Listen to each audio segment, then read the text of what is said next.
Винскиот коктел надпревар за прв пат се организира во општина Кавадрци. Годинава тој е спонзориран од винарската визба Тиквеш.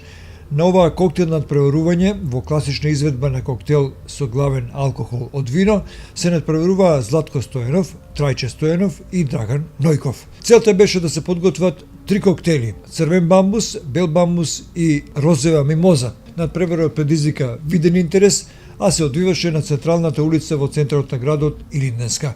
Добро е во иднина да продолжат ваквите вински коктели или надпревари во правење на вински коктели со цел да се популаризира виното како пиелок на боговите.